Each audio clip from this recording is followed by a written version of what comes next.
So our focus here is to look at how mirrors and lenses can alter the image we perceive.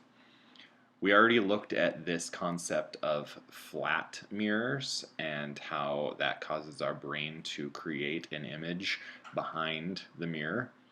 But what about a scenario like this with the rear view mirror? Why does it say objects may be closer than they appear?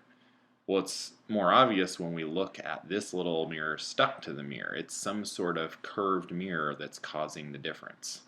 Or what about a lens, like when we look through a magnifying glass? Why does that make the text bigger? Or for that case, this lens, where it makes this flower look smaller. What's going on with these mirrors and lenses to make it look like it does? Whether we're talking about mirrors or lenses, it all boils down to reflection and refraction. In the case of mirrors, we're dealing with light reflecting off of the mirrored surface so that the angle of incidence equals the angle of reflection. And with lenses, we're looking at how the speed of light changes from one medium to another, causing the path of the light rays to be bent or altered. Now, this idea of light bouncing off mirrors or passing through lenses really results in four different scenarios. One scenario is like this, where there's a concave mirror. Another scenario would be like so, where there's a convex mirror. Another scenario would be a convex lens. And the final scenario is a concave lens. Now, these drawings are pretty basic, but let's look step by step at how light is affected by these different mirrors and lenses. So to start out with, we're going to need some sort of object in our picture that we are looking at. So I'm going to keep it simple and just make it like a small little tree. So we have this little tree that we're going to be looking at, but we're going to be looking in this mirror. Now, first of all, we need to understand how this concave mirror works. So the idea of a concave mirror is that when light approaches this mirror, light rays that are all parallel to one another, they are reflected so that they converge at a common point. Now, obviously, the mirror has to be constructed properly for this to happen, but the idea with reflecting so that the angle of incidence equals angle of reflection, we would have these rays of light reflected through a common point. That point is called the focal point of the mirror. Now, this sets up an interesting little rule that we can follow for this particular mirror, and that is that a ray of light that's parallel to what's called the principal axis, this black line, so a ray of light that hits the mirror parallel will be reflected through the focal point. Now think about that in reverse. A ray of light that goes through the focal point would then be reflected out parallel. So let's look at this little tree now and how this would be reflected by the mirror. So light from the sun hits the tree, it hits all parts of the tree, but we're going to look at how light hits the very tip and is reflected off of the tip of the tree in all directions. But the direction that we care about the most is parallel to the principal axis. So that green light that's reflected hits the mirror, it would be reflected through the focal point like so. From that same point of the tree, light might pass through the focal point and hit the mirror. That ray would be reflected parallel to the principal axis. So what does that tell us? That shows us that this point of the tree, the light that went in all directions and hit the mirror, would be back in focus right here. Now, we would need to really follow a bunch of other points to see the full image, but just to keep it simple for us, that would cause an image of the tree to appear here. It would be upside down because what was the top of the tree here is now on the other side of the principal axis. The base of the tree, imagine a ray of light goes parallel through the focal point, it would bounce straight back. So the base of the tree stays on the principal axis. So we would have this tree image here.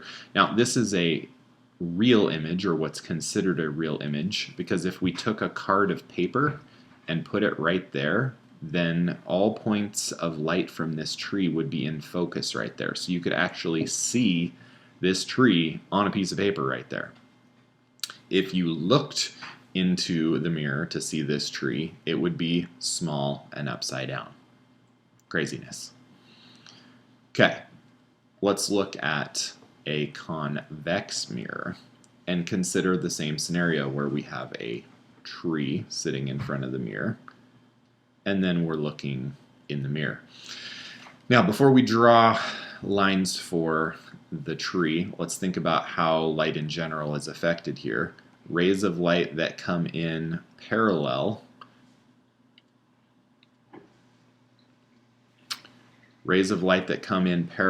to the principal axis, like before, are going to do something specific. In this case, think about the rule of reflection. They're going to be reflected outward, not together. Where they will reflect outward from is what's considered the focal point. So all these rays will reflect out and appear like they came from that focal point.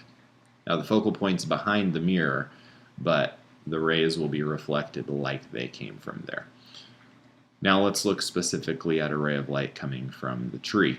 So again, white light hits the tree, we're looking at the tip. Light is reflected in all directions, but we care about this parallel ray because we know it will be reflected upward like so.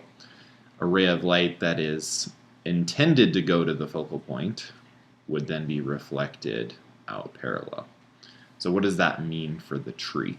Well, imagine that your eye were large enough to actually receive both of these rays. Your eye doesn't know what's happened to the rays of light. Your eye would think that this ray of light came from this line that would end up here. This ray of light would seem to have come from here. So this point is where that tip of the tree would appear to come from. That means the little tree looks like so, where the tip is here. It's very small. The base is on the principal axis like before. You could not project this on a card because the image of the tree appears to be coming from behind the mirror. These two rays of light do not converge in real space, so this would be considered a virtual image. Now, let's look at a convex lens. First of all, before we draw any little trees, just how a convex lens works. So if light came from this direction and hit the lens, it would be refracted instead of reflected. And the question is, where? Well, if we look at the idea that the speed of light would be slower in the lens, that means it's going to refract the light in this direction. And the geometry of a convex lens is such that parallel light would be converged at a point over here called the focal point. Now, this is why you can use a convex lens to light paper on fire, like use the light from the sun to burn something, because it's condensing all these different light rays into one space. You get all that energy in one spot. But think about it, you could have light come from the other direction too. If light was coming from this way, it would be converged onto a single point. That would be the focal point. So a convex lens has two focal points, one on each side. So let's look at how that would cause an image to appear. Do a quick redrawing of a lens. The lens isn't pretty, but it'll work. Okay, now remember that this convex lens would have two focal points. Let's draw ourselves a little tree. That is here.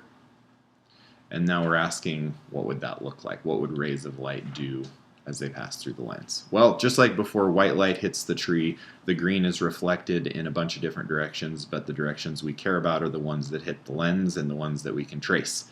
So a ray of light that goes parallel to the principal axis is refracted through the focal point.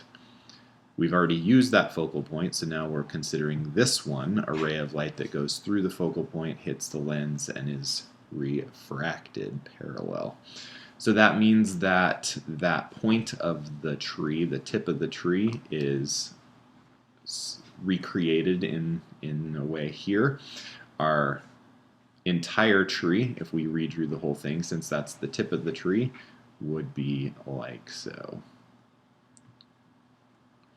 Now, this is a real image because you could actually get a piece of paper or card or something and put it here, and you could have the image of the tree in focus on this card, so this is considered a real image.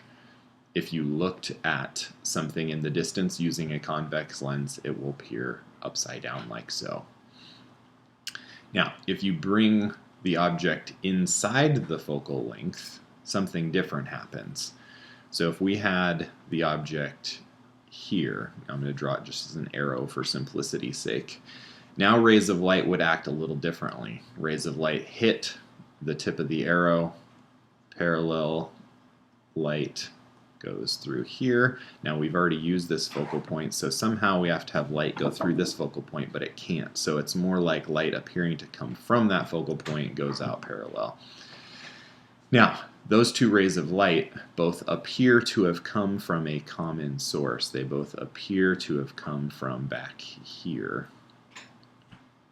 So if your eye perceived these two rays, your eye would, along with your brain, think that the object was large, like so, which is why a convex lens works as a magnifying glass if you have the object you're looking at inside the focal length. Okay, final option is a concave lens. So just like before, how does this treat light? If light hit this that was coming parallel to the principal axis, it's going to be diverged, not converged. So it's not going to come together, it's going to be refracted outward. The rules of the geometry here describe that these light rays would all appear to have come from the same location, which would be the focal point of the lens, but it's on the other side. And just like before, if light came from the other side, it would be refracted up and there would be another focal point on this side of the lens. So let's look at how that would cause an image to appear. Get rid of these rays of light to make it a little simpler to follow. Alright, we're back to our tree again. If we've got a tree here, and we're wondering how does this lens affect the light, we're going to look just like before, a ray of light that's parallel to the principal axis, where would it go? It doesn't go in, it doesn't converge, it diverges, and it would diverge so that it looked like it came from that focal point. We've already used this focal point for this one, so now a ray of light that looks like it's going to go through that focal point would be then diverged to go parallel to the principal axis. Notice it's the same rule every time, the whole parallel focal point thing. Now, if your eye perceived these two rays of light, your eye wouldn't know that the lens had done this. Your eye and your brain think that rays of light have come in straight lines, so they would appear to have come from here. So you, over here as a viewer, if you were looking, you would think that the tree was actually a tiny little small tree on the other side of the lens. So we've got a bunch of different options here, a bunch of scenarios, mirrors and lenses, but really the way we trace these ray diagrams is the same. It's all about parallel to the principal axis and focal points. So it doesn't matter if it's a mirror or a lens, the rules are essentially the same. Rays of light that approach parallel are reflected or refracted in line with the focal point, and if they approach in line with the focal point, they will be reflected or refracted parallel. And you can see that in all these different ray diagrams. They can look complex, but if you draw them step by step following those simple two rules, you're able to predict what the result will look like.